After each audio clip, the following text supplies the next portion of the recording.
အားလုံးပဲမင်္ဂလာပါကျွန်တော်ဒီနေ့ကတော့ကျွန်တော်သတင်းကောင်းလေးတစ်ခုပေးစရာရှိပါတယ်အဲ့ဒါကဘာလဲဆိုတော့ဒီကျွန်တော်ရဲ့ page မှာပေါ့နော် follow လုပ်ထားတဲ့လူတွေထဲမှာဒီဂျပန်စာအရန်ကျွမ်းတဲ့လူတွေရှိသလိုပြီးတော့အခုလက်ရှိလေ့လာနေတဲ့လူတွေလည်းရှိတယ်ပေါ့နော်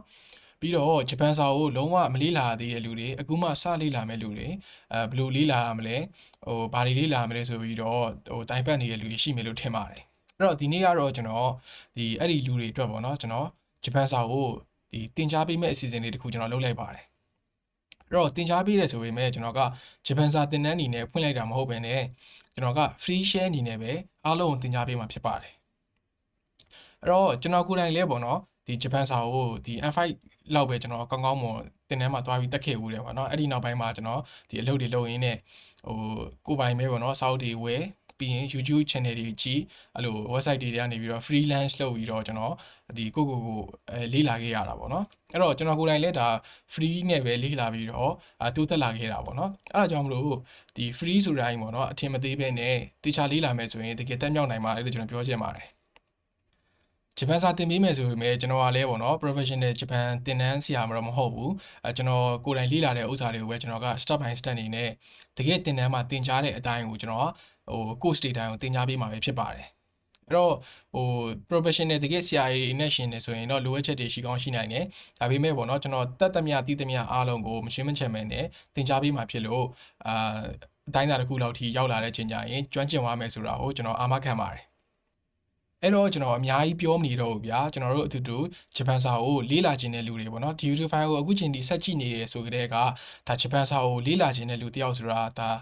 ပြောစရာမလိုတော့ဘူးပေါ့နော်အဲ့တော့ဂျပန်စာလေးလာနေစေလူဆိုရင်လည်းခဏလောက်စောင့်ပြီးပေါ့နော်ကျွန်တော် level နည်းနည်းမြင့်တဲ့ဥစ္စာတွေလည်းကျွန်တော်ချားဖောက်ပြီးတော့သင်ပေးမယ်ဒါလို့ဆိုရင်ကတော့ကျွန်တော်beginner တွေပေါ့နော်အခုမှလုံးဝဂျပန်စကားကို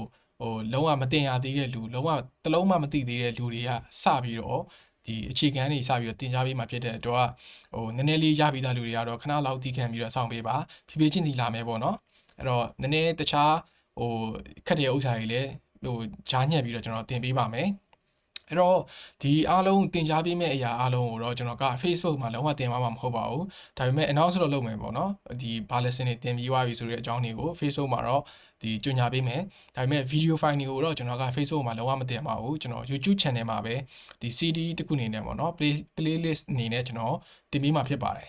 ဗီဒီယိုလေးနည်းနည်းတင်ပြီးသွားပြီဆိုရင်တော့ဘယ်လိုမျိုးကြည့်ရမလဲဘယ်လိုမျိုးလေ့လာရမလဲစာတွေကိုဘယ်လိုမျိုးပြန်ပြီးတော့လေ့လာရမလဲဘယ်လိုမျိုးမေးရမလဲဆိုတာကြီးပတ်သက်ပြီးတော့နောက်ထပ်ဗီဒီယိုလေးတွေကျွန်တော်ဆက်ပြီးလုပ်ပေးမှဖြစ်ပါတယ်အဲ့တော့ကျွန်တော်စကားတွေအများကြီးမပြောတော့ဘူးကျွန်တော်လည်းအတူတူဂျပန်စာလေ့လာမယ့်လူတွေပေါ့နော်အတူတူကျွန်တော်လည်း like ခဲ့ပါYouTube channel ကို like ခဲ့ပါအဲ့တော့အတူတူလေးလာရင်းနဲ့ပေါ့နော်ကျွန်တော်တို့ရဲ့ဂျပန်စာ level တွေကိုပတ်စံတပြားမှမကုန်မဲနဲ့ YouTube ကြည့်ရင်းနဲ့တိုးတက်အောင်လေ့လာကြမယ်ဒီနေရာမှာတခုသတိပေးချင်တာပေါ့နော်တကယ်အပြင်မှာတင်တဲ့အတိုင်းပဲကျွန်တော်ကိုယ့်စီကိုတင်မှာဖြစ်တဲ့အတွက်အင်စာတွေအများကြီးလုပ်ဖို့လိုပါတယ်တကယ်တင်တန်းမှာအင်စာတွေလုပ်တယ်လို့မျိုးစာတကယ်ကြက်ရမှာပဲဖြစ်ပါတယ်အဲ့ဒါတွေကိုမကြက်ဘဲနဲ့တော့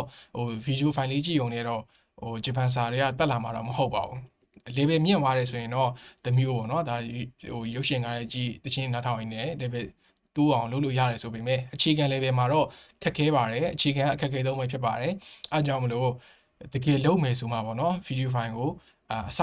ဆုံးတည်ချာလေးပေါ့နော် CD လိုက်ကို like ကြည့်ပါလို့ပြောချင်ပါတယ်တကယ်မလုပ်သေးဘူးဆိုရင်တော့အချိန်လည်းမရဘူးဆိုရင်တော့မကြည့်ပါနဲ့အောင်ပေါ့နော်အဲ့ဒါကြောင့်မလို့မဟုတ်ဘူးဆိုရင်စိတ်တက်ကြပြီးတော့ဂျပန်စာခက်တယ်လို့ထင်သွားလိမ့်မယ်ကို့မှာအချိန်လည်းရှိတယ်လေးလာဖို့အတွက်ခွန်အားလည်းရှိတယ်ဆိုရင်တော့ကျွန်တော်ရဲ့ channel လေးမှာအတူတူလေးလာကြအောင်လို့ဖိတ်ခေါ်ပါတယ်အားလုံးမကျေးဇူးတင်ပါတယ်